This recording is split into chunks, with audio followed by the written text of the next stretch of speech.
university. But we do have like some outsourcing partner for marketing. I think campaigns for GP, right? Yeah. I thought they would start this for this course from now on, right? Or only for next semester. You mean the outsourcing? Yes, they start in this year. Okay. So not right now yet. We have to wait. Okay. Đại hiểu rồi. That we see your name, right?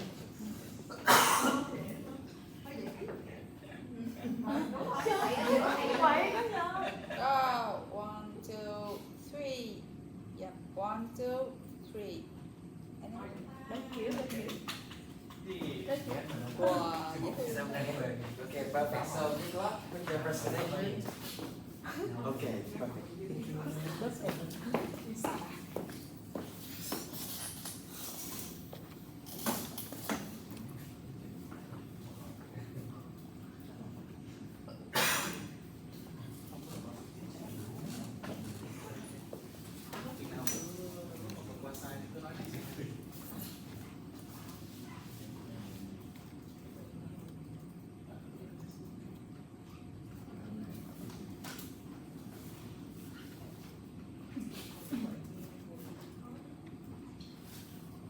Okay, hello guys.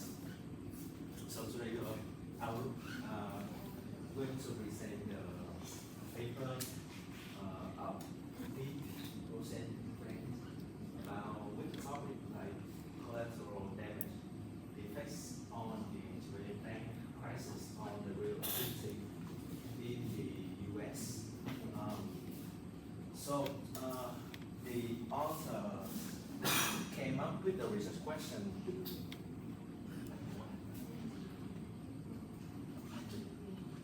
So the author come up with a research question that do negative shock to bank balances reduce the credit supply and debt reduction lower volatility. And the other threats to classic objection in the literature here is like first one is many studies struggle to separate the blunt supply from the blunt demand, and the second thing is even if lending falls, other financing sources might replace it, so real thinking may not change. The author come up with the objects in causality here, so you can see the function right here. So that's mentioned about what would the state level construction have been if Japan Bank credit line had no constructed. We never, so like we said before in the previous presentation, we never saw the no shock right here for the same state at the same time. And so the identification is about finding credible quantity random variation that stand in for that's missing character function. They are trying to form the strategy from the identification strategy here from the German shock lead to the U.S. lending and its conduct to the macro result of the effect on the U.S. construction. And that is a tooling causal chain and basically has its own design. For the link A, that is under the bank level. So to show the Germany crisis generate the long supply shock in the U.S. Commercial real estate lending within the same U.S. market and at the same time.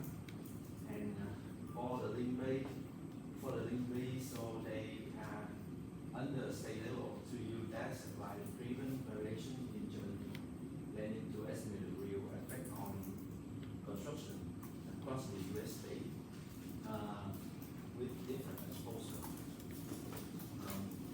So let's deep dive into somehow expanded here.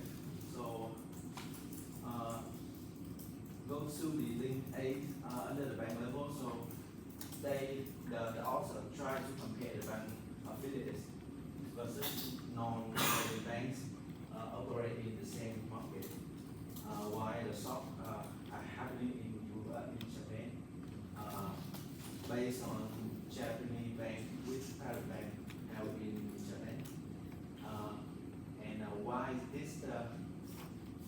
this idea is work. So they have mentioned like the local US loan demand affects all the lender in the market. We all know that when the shock happens, they affect into both demand and supply side. So and I'll talk to it later. Okay.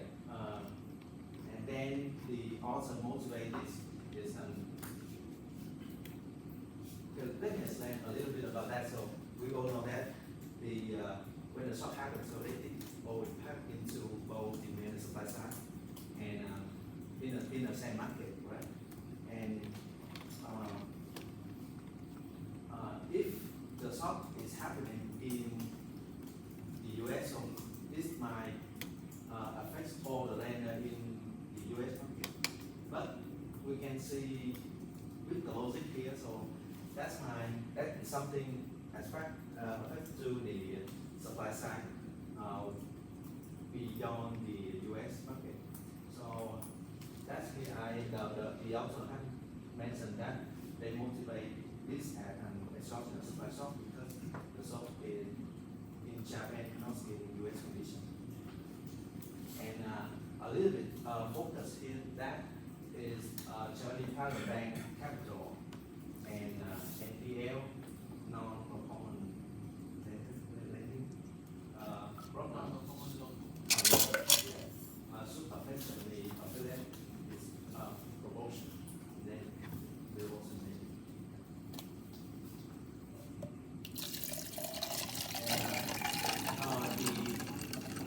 the economic model right here, so you can see there is loan growth as what we need to find. So and the paper use the control and domain extended to absorb the local demand condition with market and time market at the same time.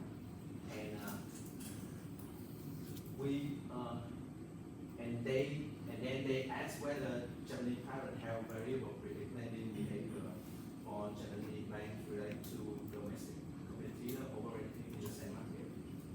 And if the demand in the state chain, so state chain is weakened at the time T, it should hit all the banks there. So if Japanese lending move systematically with Japanese side condition related to all the banks at the same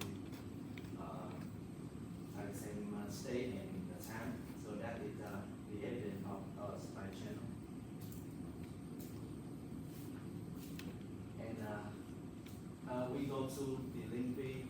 So after the link A, so because question now become do supply driven construction in Japanese lending reduce the construction. So the author use a technique to say this way here to find to add the construction variable in the model. So and they try and they find out that there is an endogenous problem with construction for because the demand is weak and is it to balance less or is this reverse causality here? So Japanese CRA lending is strictly an endogenous, right? The paper therefore estimate the state level of construction by to say this way, and which mentions Japanese lending with Japanese sign variable.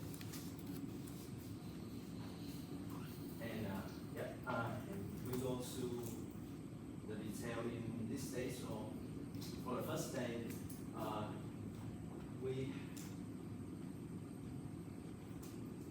so as you can see in the model right here, so they with the instrument constructed at J here, so we use the J parent, so bank affiliates with Japan time. We have the treatment, we have the interrupted term right here. So this is integrate for the Japan side SIPA with only in states where Japanese bank operate. So identification comes from different also across the states. And we move on to the second stage. So where bank right here contain the key endogenous, we have mentioned before component, the contemporary chain in Japanese bank, see like in state. So in state J and denoted on J here, along with all the banking control. Yep. And now we have such that it very easily have a need the final economic model. Yeah, okay, so I'll come to my part just to briefly mention, summarize about the data that the paper used. As this is a panel data, and as for the two links that they need to establish, both across the within the states and also across different states. So for the panel data, you have the I, which is stand for the bank, and also the J, which stand for the market state, and at different time T. So there are three states over here where the Japanese banks were very active. That is also the focus of the paper, which are California, New York, and Illinois. So for the sample, if I may reuse like a little bit of your illustration over there, right? So what we're interested is like for this exogenous shock is the exogenous shock provided by the Japanese crisis, the supply shock over here, and we have two different groups, the treatment and the control group. So for the treatment group, which are the U.S. bank in those states that has affiliated to the parent company which operate in Japan. So those will be the bank that should be affected by the shock over here. And the other kind of like control group is those are the other bank in the U.S. that doesn't have any Japanese affiliation. So the time window for the panel data is running through from March to September. Yes, and here just to summarize the key kind of variable of interest, which here for the lending, the CRE stands for commercial real estate loans, which include non-farm, non-residential, and construction loan. They are all scaled at the beginning of each period. And so for the key table of result, because the result in the paper are kind of like comprehensive, so can you help me to switch to the paper? It's hard to squeeze in within the two slides over here.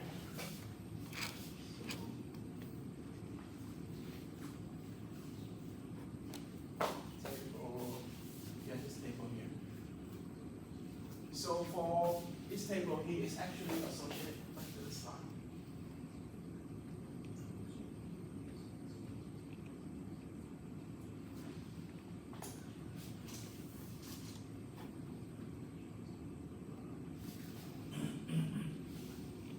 So that table is refer to this model here. The goal is to separate, kind of like identify what they call the supply shock. So in order to do that, the main variable of interest is here, which is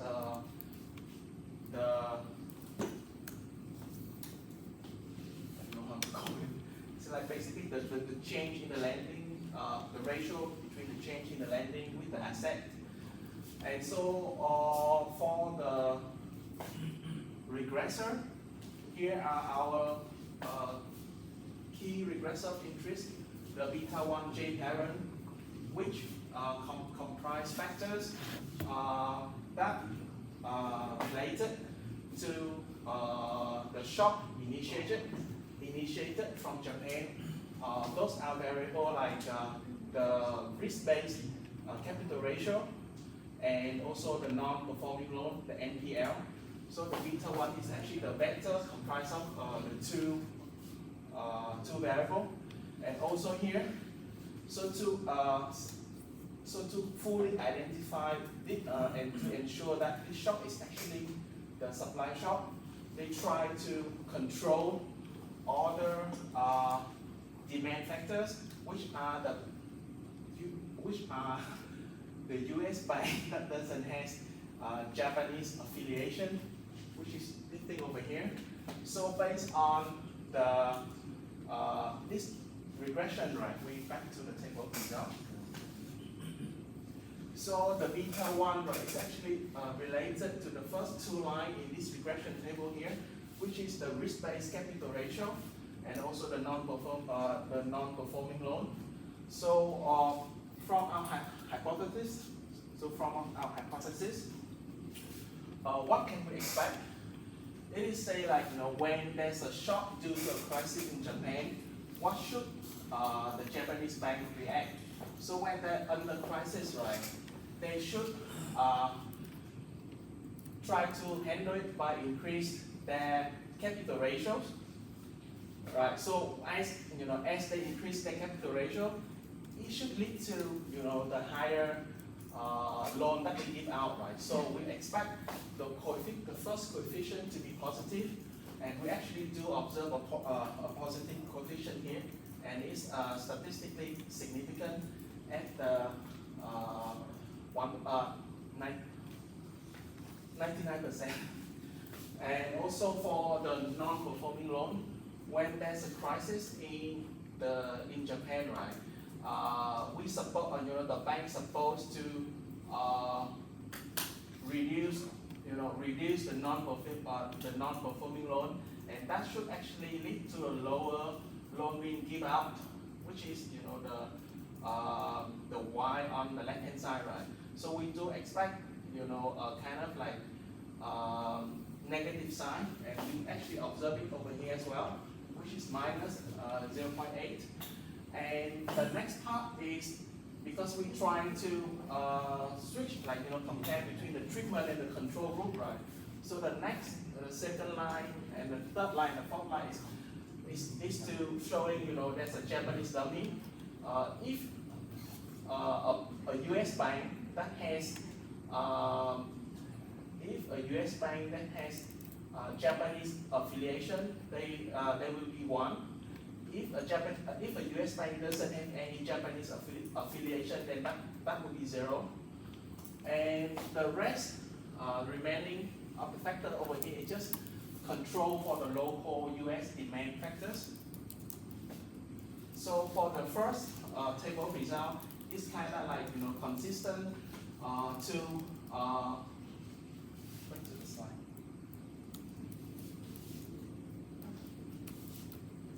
Yeah, so it's kind of like support and back and support to what the paper trying to claim.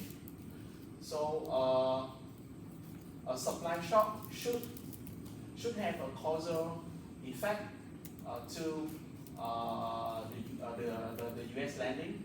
So the next phase of the question is, okay, so whether this effect to the US lending, right, will actually be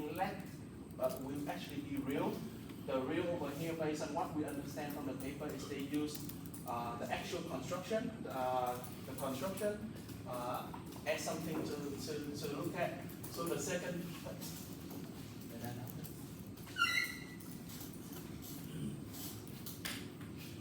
So for the second phase of the table is they use the two-state least square to see where there's a to see whether they can use have causal relationship between the lending that lead to lower construction activity. Back to the table.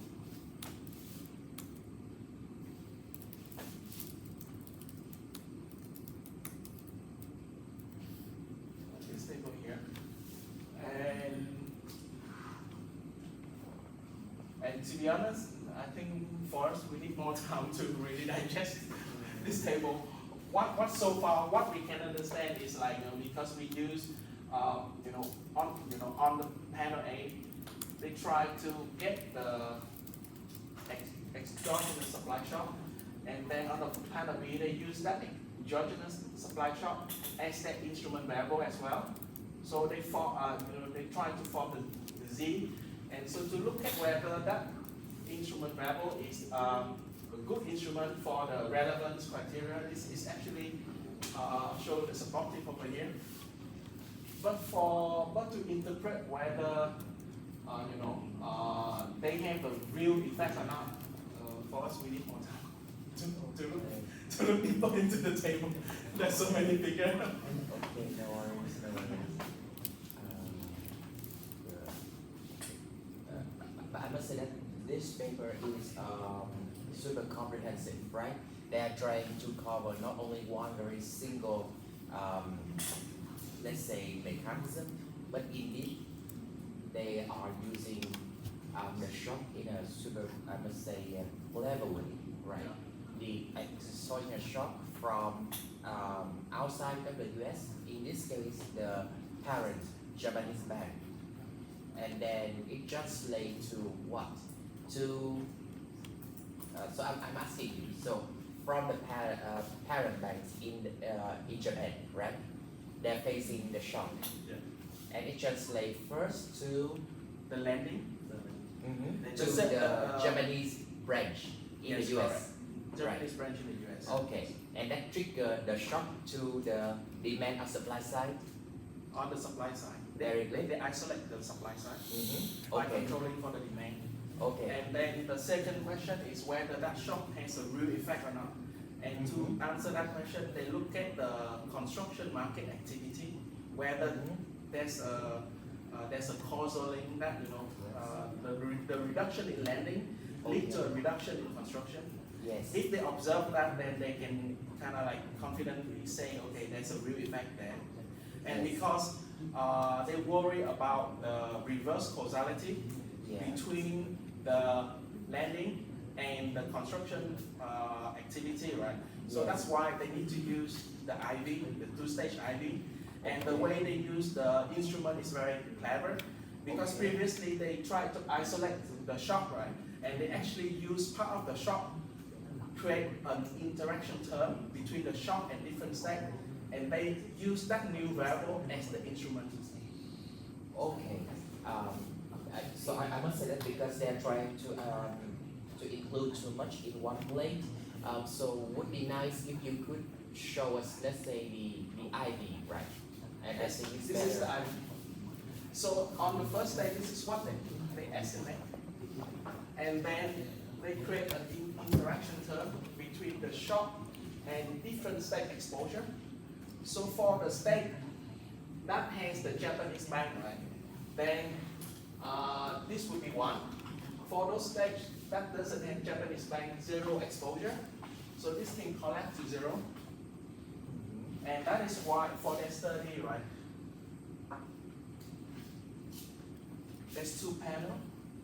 The first panel is they look at the bank level, from the same state of 2 different type of bank. Bank that has Japan affiliation, and bank that doesn't have Japan affiliation. Yeah. But then on this second phase, right, second step, right, then they look at the state level across all different states. This is what I understand. Okay. So now, so they don't not look at bank level, but now they isolate at state level. Yes, Correct. Multiple banks in one stage. Very good. And because they look at the state level on their state P, when they look at the causality between lending and construction, and they argue that there might be a reverse causality there, so they need to use an IV, and their IV is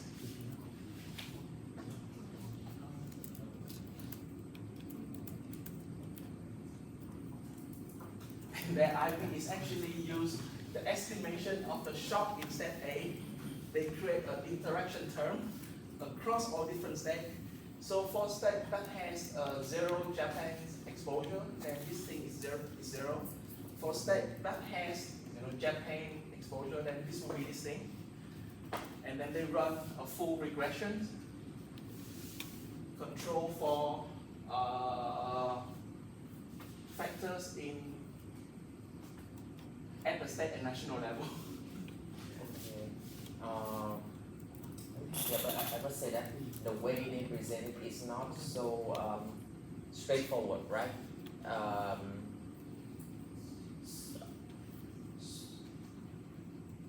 So if you have you checked the slide that I sent by email a few days ago? Let's say give me 1 second. The diagram for IV, right? Okay. So, but I think for this paper, I will try to focus on the IV part, right? So that we understand together. You're looking at the marker, right? Yeah. Okay. Yeah. That's okay. But we'll just leave it here.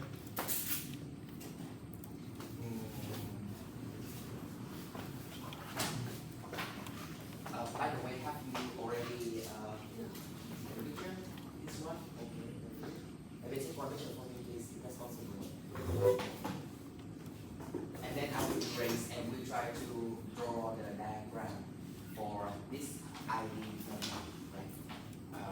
So this one is the DD. I hope that we could still keep it because later we just pay DD again, but no worries. We could always draw that. And here, let's say we will draw the ID here, right? Let me just try to.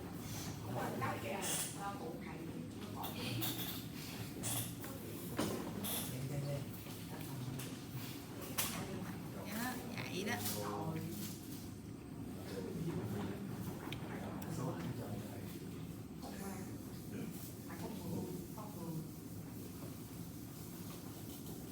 So maybe I will just draw the DD here just in case we would like to see picture. So here, this is our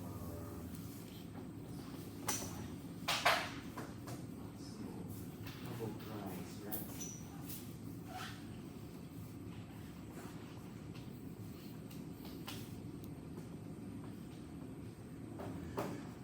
And we do not need to erase the whiteboard for the entire week, right?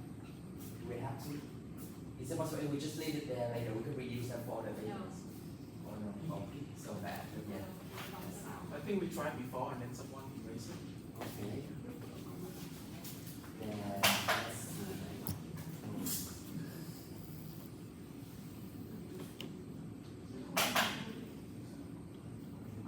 Right. And this is our control. And the thing is, for this paper, we actually do not perform any matching, right? Yes. And therefore we need to have a better way to deal with the confounding factors right here. Treatment. Right. And then what we actually observe here is maybe this one. I would just draw it. And here. Right. So this is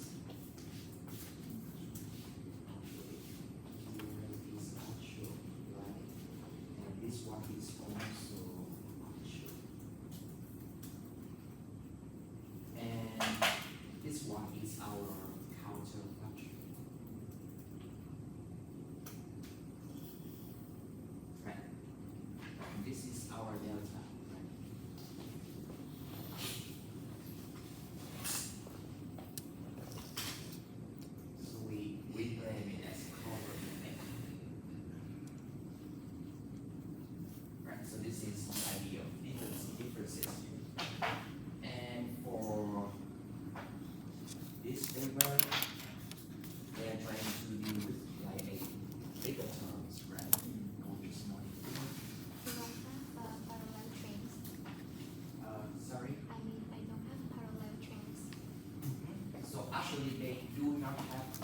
barrier trends, or more or less, they just allow for it, so they do not have to be like this.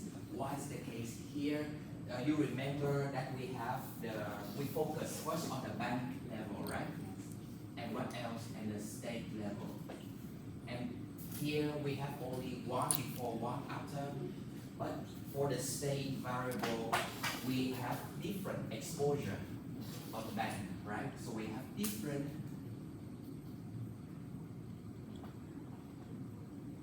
level of exposure. And of course, when we run regression, we want to see variation, right? And different level of exposure give us already source of variation. And what they're trying to do over there is to use the IV. And if we make sure that our instrument is good enough, then the barrel trend here, we do not need to control for that. That's the idea, right? But again, if we have two groups that already matched by some algorithm, then it's already some good starting point for us to make sure that we are comparing the two comparable groups, right? So, and for this paper, we have, let's say, Japan, right? So let's assume we have here, this one is Japan, Paris, bank, right? Or Japanese, right? In Japan. And this one is in the US, right? So what is that? We have the We have like the US, Japan, and we have the US, not Japan. okay Japanese right, just right range, right? Range is in the US.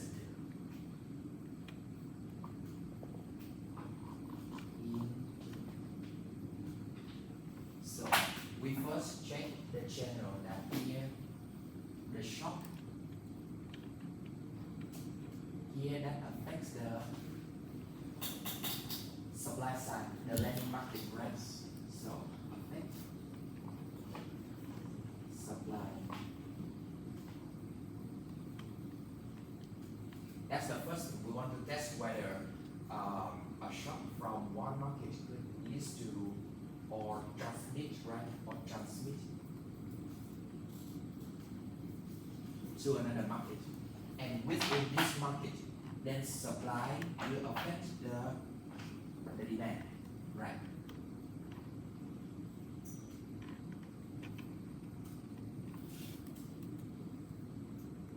So this is in the US. Okay. And they actually split them into two parts, right? First, or as we show that chain, link A and link B, right? And only for link B that they use the instrumental variable. Is correct? So, okay. So I will know this is A and this is B, right? And for B, that they use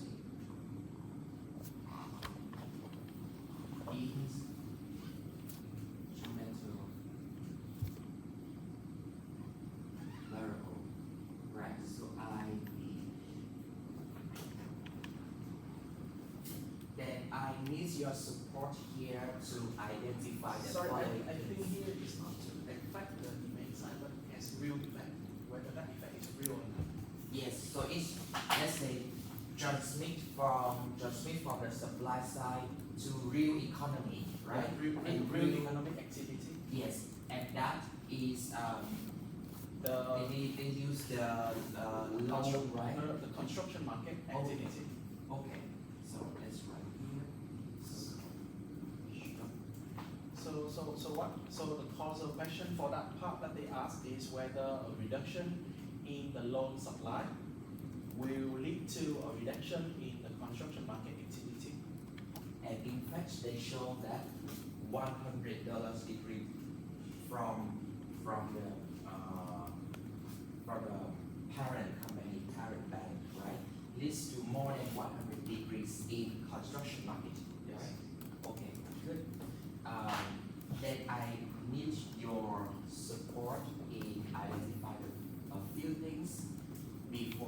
talk about this instrumental variable bias, right? So we have I, V, framework.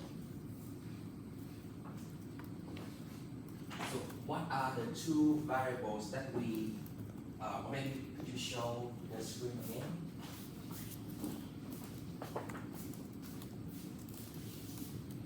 And then we talk about that. So I must say that he is not quite so obvious, right? So straightforward. But let's give it a try first. So what is our variable interest? I mean, for the ID, they actually reduce the shock. Okay. They use the shock and then they create the interaction term, which is the J parent and the exposure across the state. They use so they use that as an ID. Okay. But I mean for what variable? Maybe you would check the For paper this one, together. for this one, the change in the load. So trading is the most kind of endogenous. Okay, so delta loans, right? So it's from T minus T minus 1, right? Okay, let's see. Let's give it a try. So here we have delta load, right? Okay. And the instrument is our ZJ, correct? Yes. So that's basic exposure times J parent, right? J parent. That means if at state level, right? Yeah, this is statement. Okay. And so exposure here is measured as some ratio. Or what? So we know that if a state has no Japanese or Japan Pirates Bank, then it's zero for sure, right? But how about other states? We have like California and the likes, right? And my question is the exposure J a ratio or is it 1? So maybe you check the I think I need to further check, but for now, if something just off, I think it's just zero. okay. So and J.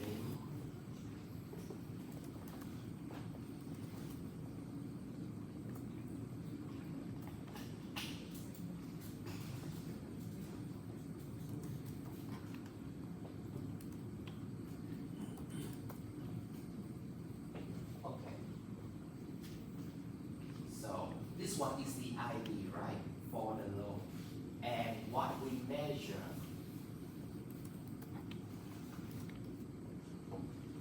so bank J is the endogenous, right? Why? Yeah, they suspect the no, it's, sorry, they not endogenous because it's like they group different variables within the bank. Here they say bank, but this is actually not one variable, it's a group of variable component. And the component that they suspect it to be endogenous is the loan. I see. And so after you ID the loan, you have this part taking care here. And then the rest still remain like, maybe if I can show the Yes. paper. So our variable here is construction, right? Yeah, so actually the bank, no, table, yeah. So when they say bank, right, is they group a lot of different variables into one group, they call it bank. Okay. Then now it's become clearer, right? So this one is bank J variable, right? Yeah. And this bank variable is an array, a set of variables, including this delta load. Yes. Correct. Okay, good.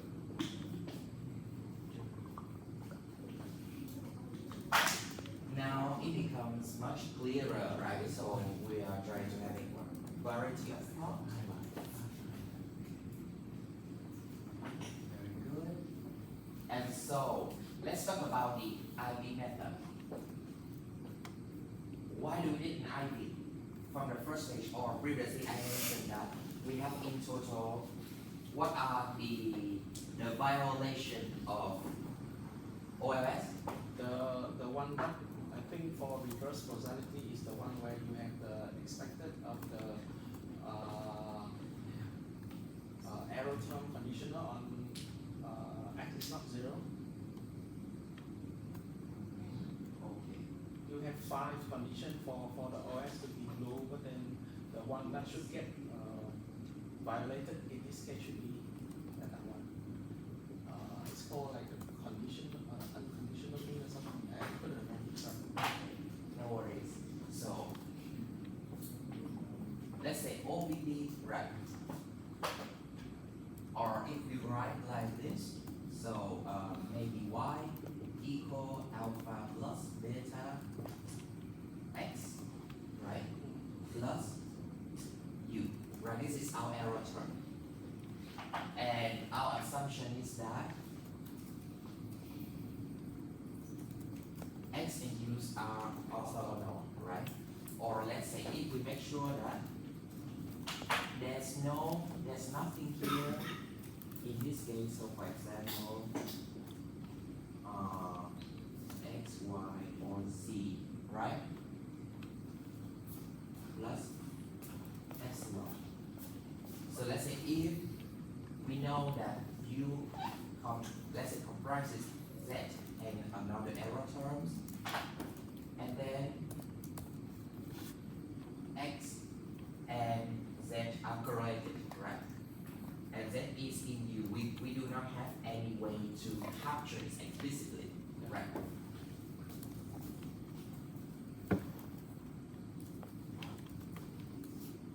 Then we have this OBD, right? Omitted variable bias. And reverse causality is no different than x affect y and then y affect x, right? So people tend to obtain higher education, or let's say those who experience obtain higher education tend to earn more wage. But those who already earn more wage or high level of wage, they tend to go back to school, right, and obtain higher education. So it's a loop. So it's reverse causality. And actually for the instrumental variables, we could use that to solve all 3 problems, right? So let's say could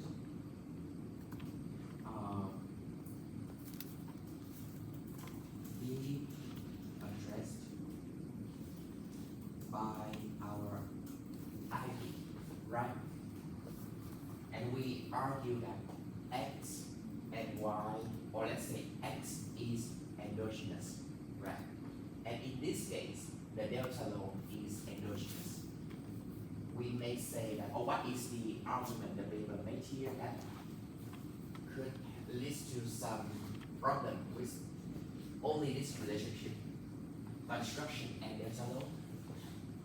You mean their argument for reverse causality? Yes. They say like lower load may lead to lower construction activity, but it can happen the other way around. Meaning like if there's not much construction activity, people doesn't really demand to have the commercial load. Okay. Yeah. So let's say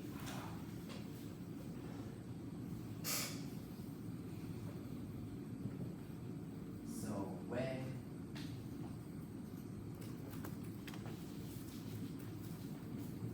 construction degree, right? But when hold on, so maybe here I would like this, let's say low construction leads to, let's say, right, okay, very good. And the idea of using IV to address define one variable that affect only our endogenous variable, and from that, this endogenous variable affect our y. And we do not expect to have this. That means our Z, right, exposure times J parent should not have a direct effect on construction J. And that leads us to two conditions or two, should I write here? So maybe I'll just write it here, right? So that we have Relevant. okay, so what is a good IV? We need two conditions, right? Relevant and exogeneity, relevant. meaning like the instrument, the Z needs to be strongly correlated to the X, but the Z cannot be correlated to the other terms. Yes. Relevance and exclusion restriction, or we call it the exogenous genetic, right? I will write in let's say easy to comprehend terms. Basically, our IV has an effect on our endogenous variable, right?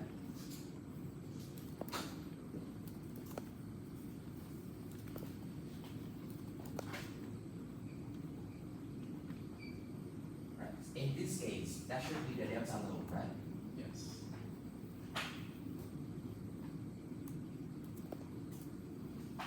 And the second condition, exclusion restriction or exogeneity, means our IV affect our dependent variable through and only through this endogenous variable.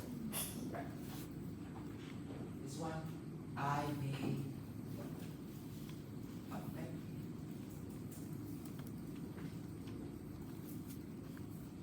dependent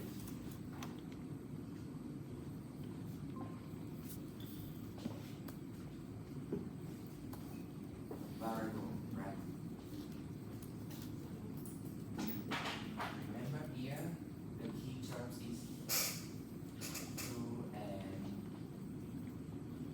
only through our delta load, right, or our endogenous variable.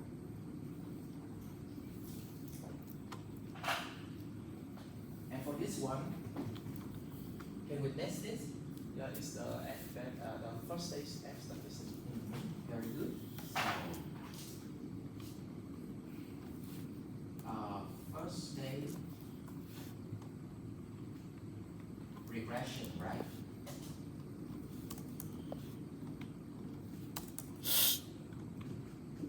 Right.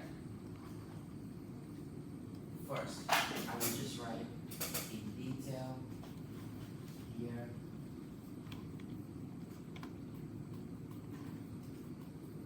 We need to have the coefficient, right? So F test greater than how much? 10. 10, right? But please keep in mind, please be careful. F test greater than 10 is one rule of thumb to check IV only for the case that we have one endogenous variable and one IV, correct? So for one IV case, or one endogenous variable.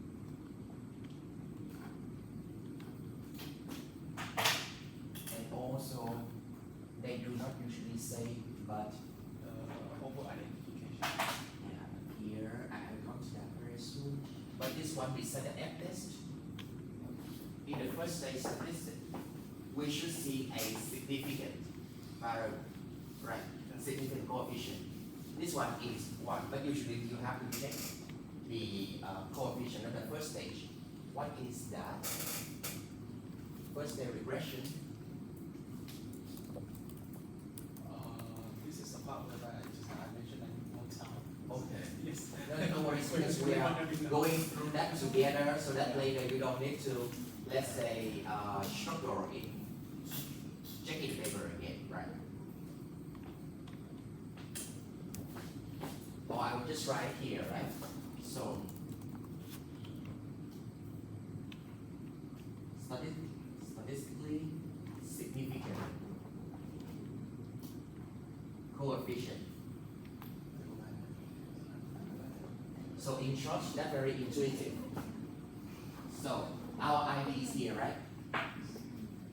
If we see a significant effect of Z on delta load, then we know that at least it has some effect on this one, right? If there is no significant effect, then actually this path does not exist, right? One way to understand that. So here, so we first check this one. So in the first stage, and then in the second stage, right? So this is the first one. When we see the N statistic greater than 10, we see that the coefficient is significant, then okay, then we know that ID has an effect on our endogenous variable. And for the second condition, exclusion restriction, so probably tell me if we could test it. No, but normally we just, based on previous study or theory, try to reason. Yes. Test it. Very good. So this is actually the part where we, so more and more researchers are claiming that they could test that. But let's have a look, because now there's so many ways. This condition is way too strict, right? We know that Z could only affect construction, but not directly, only through the delta load. If Z affects another variable, and that variable affects the construction, then our setting fails, right? So this one is very strict, and so here we cannot test.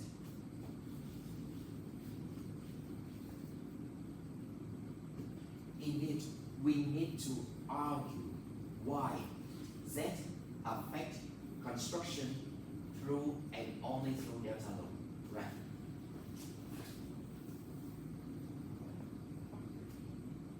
To argue, or in corporate finance we say that we need to tell a story, right? To why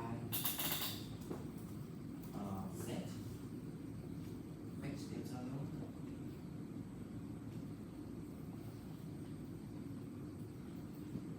Right. And tell me from this paper, what are the arguments of the authors when they discuss about the second condition? Based on what I recall, I may recall it correctly, but based on what I understand, it's just because in the step A, when they say this is already an exogenous shock from Japan, and in their regression, they already put all the relevant control for the US domestic market. Thereby, they are quite confident that the only channel whether the J parent can move through is through their common. Okay. So they make use of the exposure J parent, right?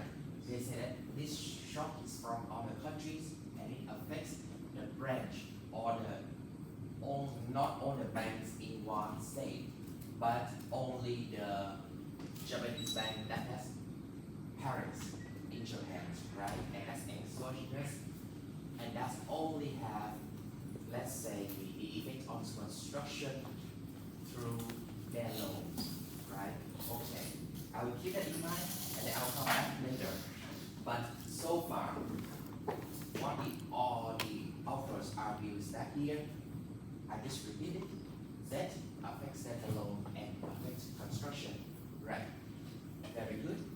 And if after they carefully conduct regression and we see the second stage, right? And what is the result of the second stage?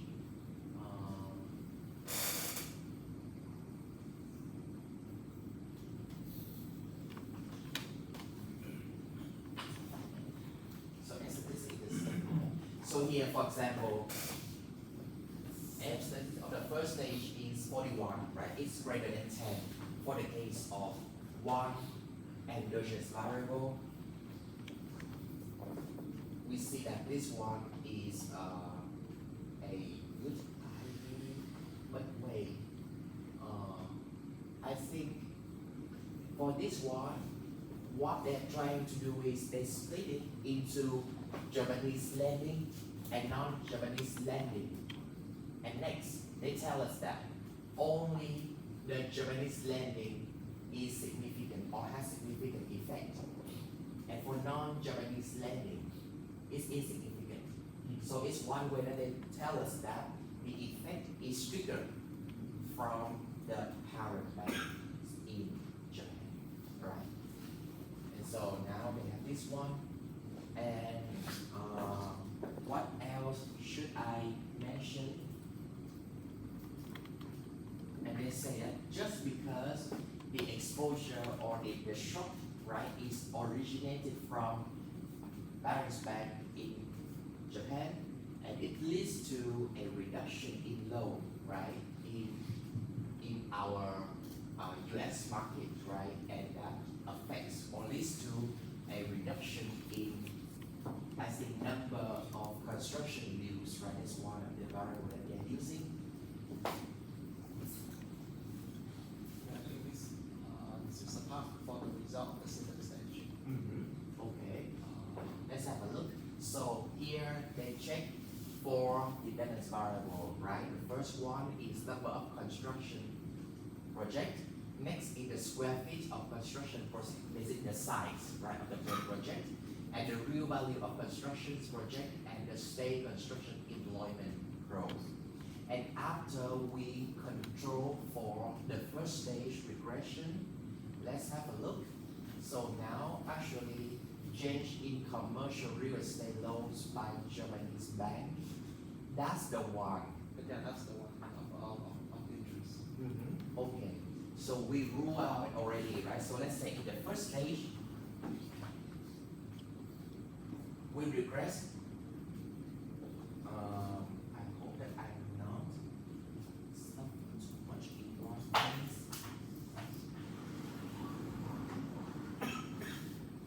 Maybe I'll just translate it.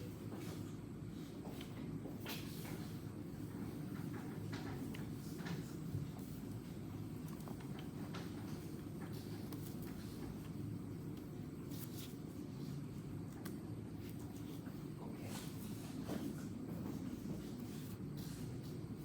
Maybe I will just make use of the jazz to talk with you the ID. So here, stage one, right?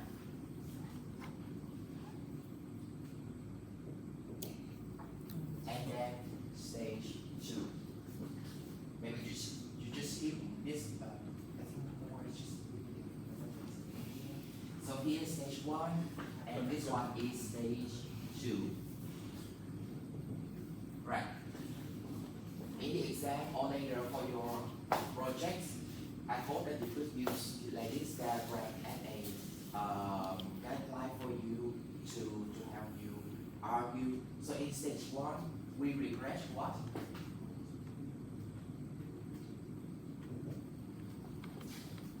Delta load, right?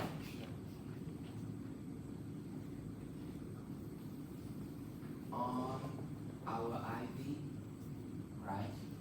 Or basically, or let's say,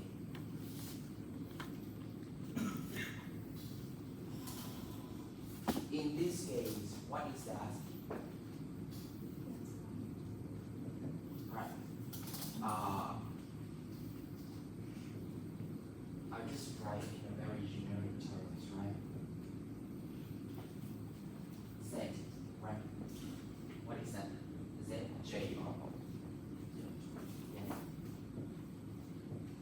plus,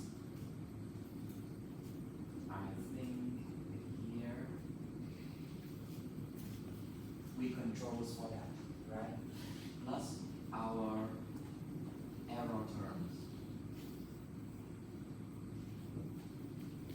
And what's next?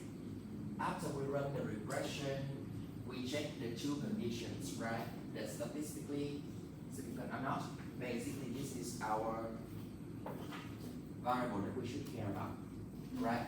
Gamma 1 is statistically significant, and also we have the N statistic greater than 10. Then we compute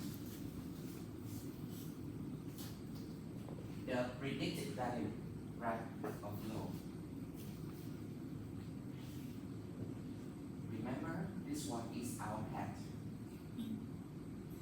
right?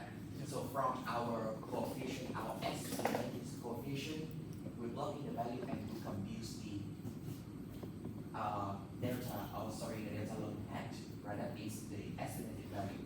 And next, in the second stage, we regress our construction, right? Yeah, on that delta lone hat. Very good. So construction J on yeah, just write here. Dependent var on predicted value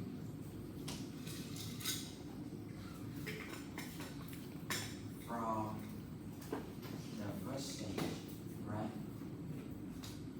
So to write down, we write it as here construction equals, let's say, alpha plus beta, right?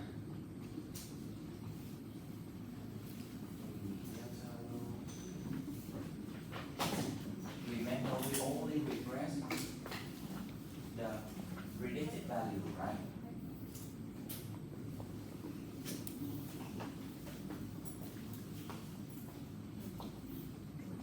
Plus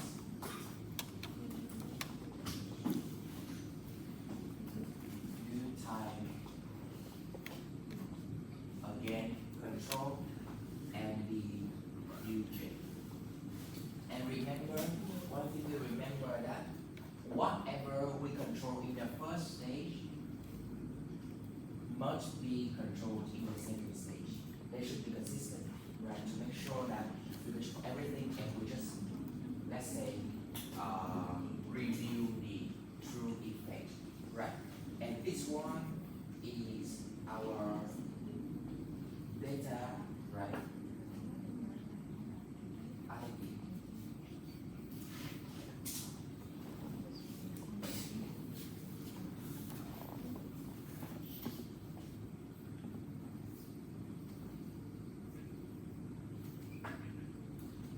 Right? And after using this two-stage list square method, right?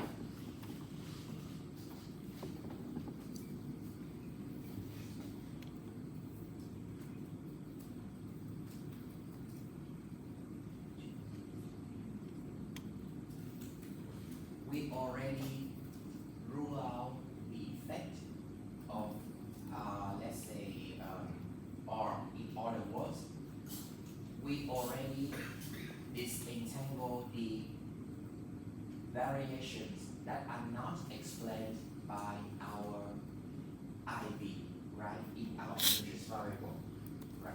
So maybe I will just write here, we have delta low, right? We do have here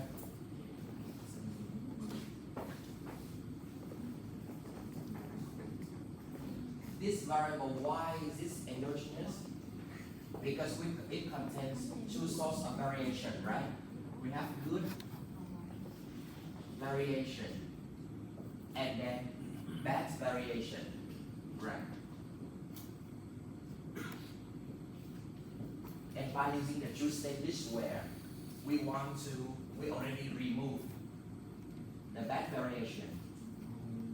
Why is that? Because it's already captured in the epsilon j, right? We only have the intrinsic value. And this good variation could help us explain the variation in construction. Explain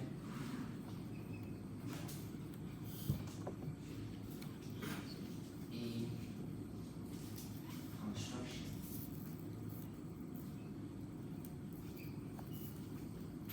Right.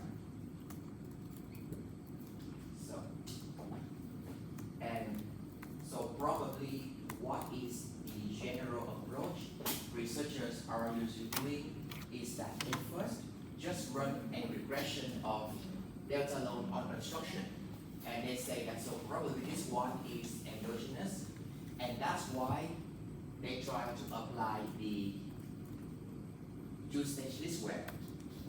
Then they compute, or let's say after computing delta IV, right? Then we compare delta OLS. That's basically the regression of construction on delta load. Right now it's estimated value versus our delta IV. Right. And if we could argue, we could prove that this IV is indeed a good instrument, that this one is the reliable one that we should care about. But there might be the case that I will tell you now, so you have some hint when you read the papers, that one second. If there's one thing to keep in mind when we deal with IV first, the setting, and second, if our IV has, how to say, quite tiny effect on our endogenous variable, right? That means 0.00 something. That means it could help us only extract a very small amount of variation in our regression, and that could make our delta IV extremely, let's say, large, or we call it the delta IV will explode in case our IV has only a small effect on our endogenous variable, and that's the case, what we call it the weak instrument.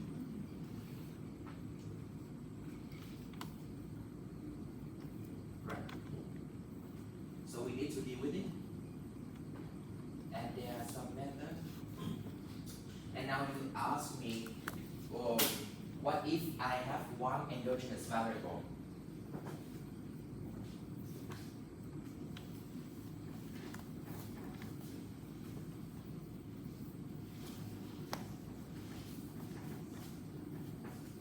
Okay, so please keep in mind that for each endogenous variable, we need at least one IV, right?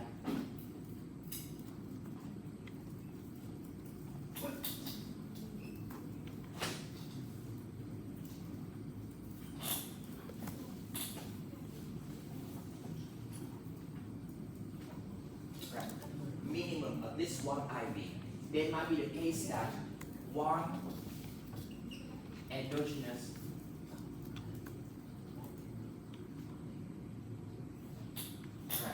with multiple IV, right? That's okay too. If we have one endogenous variable, but with multiple IV, and we could apply some tests. I will talk about that in a slide later, maybe tomorrow. That we could see which IV is better among the set of IV we have.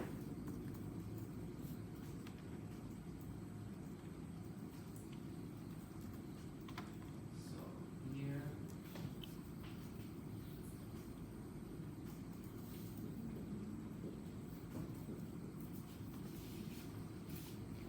But if we only have one IV for one endogenous variable, there's no way that we could test whether it's good or not, right? We need to rely on the two conditions here. Okay, good. So I think I've already given you a quick overview of our instrument survival method. Do you have any questions so far? So I know that it's a lot, right? It takes time to observe them and then to think about, let's say, how we could apply this one. We could use the framework in analyzing the paper, right? But no worries, I would say that for each type of paper, we are trying to apply the same, let's say, regression, the same types, but the way they argue, the way they think about which idea is better is very much depending on the context. And I must say that so far from my experience, finding an idea is super challenging. If I still have a chance, I will try to show you one paper. But I don't know if other professor or lecturer show you about that, show you this paper. So we call this one Snow and Leverage. So this paper, Snow and right. Let me check. This one is one of the interesting one. They are trying to use the actual level of snow in some ski resource as an instrument for, let's say, the leverage variable. I had this one in my first year qualifying exam at Grades of Uni, and I was so wow, like under such a short, like few pressure of time dealing with that, but it's a great experience. So I was so surprised at how authors could come up with, let's say, instruments that could solve one, let's say, long-standing debatable questions, right? Very good. So I think I would say we already covered a lot. So hopefully that's it for today, right? And tomorrow I will try my best to give you an overview, maybe sometimes before we start, or if you want, we could, let's say, push the presentation early, and after the presentation I could give you a wrap up. What is your reference? Just let me know. Sorry, can you repeat the last part? So my question is whether do you want me to give you some idea or some wrap up of the context first, then we start the presentation at 10:30, right, as shown on the schedule, or if you want, I could push it earlier, so we start paper presentation right from the morning, and in the afternoon I will talk about this one. That's up to you. But tomorrow we have three presentations. Yes. In the morning and 2 in the afternoon. So you mean like 1 and 3 in the morning? Maybe 2 in the morning and 1 in the afternoon. That very much depends on the pace we have, and as I said, I do not, let's say, aim to rush. Instead I try to go slow and help you understand the concept and the mechanism. So that very much depends on the pace and the question we have. Yeah. Like in something like you will just on the background information and all this presentation. Or maybe we just talk about the paper. We talk about some mechanisms, some content on that too. Yeah. But again, so I also, for those who do not present, you also try to take this as a chance to understand about the paper, right?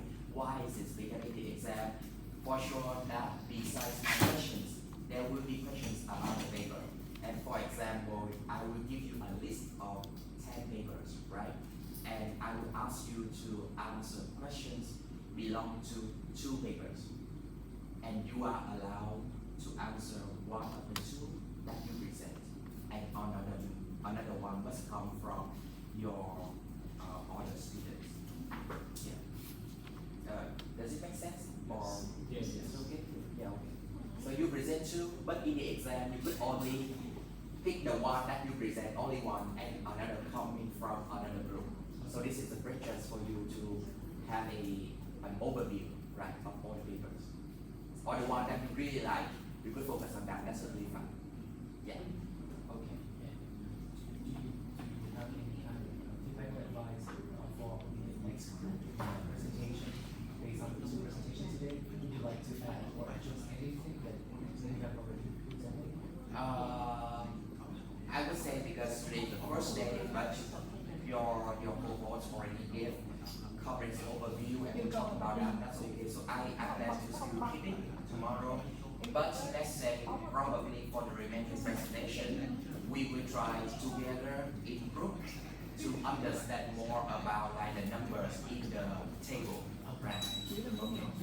Because today I spent still the time to talk about like the theoretical part, but tomorrow if possible, again, the entire class I hope that we could trigger in more detailed discussion of the numbers. Why is it changing, for example? Because, for example, for sure that if this way I think they do not show it, but for some paper that they start first with OLS and then they apply the IV, we could see a significant change in the coefficient. Tomorrow I'll conclude our presentation. We have 10, 11, 12 tables. So, okay. So I just select some titles or to go over all of the tables and results. Because we can't add so many tables into this. Yes, I would say that an instructor in the slide, I want you to keep maximum 5 slides, right? Yeah. 5 main points, and for the table for the result, give me the result you think that are the main results or the key selling point of that paper, right? And for other one, could use that as a backup one. We could explore that together later. No need to present here. But what are the key results the author are trying to sell in that specific paper? Yeah. So for that, I think it's quite obvious that we see that sometimes they focus on 1 or 2 measures, or they have 10 tables, but only 2 of them are the main results, and other they are trying to test the heterogeneity, something like that, right? So save it for later. So when I need to come back to the table to discuss more. So just put to the paper. So I don't need to screenshot Yes. Yes, no need. We should focus on the key message of the paper, right? But for the detailed one, you could always you could feel free to open the paper right on the screen and talk about it as well.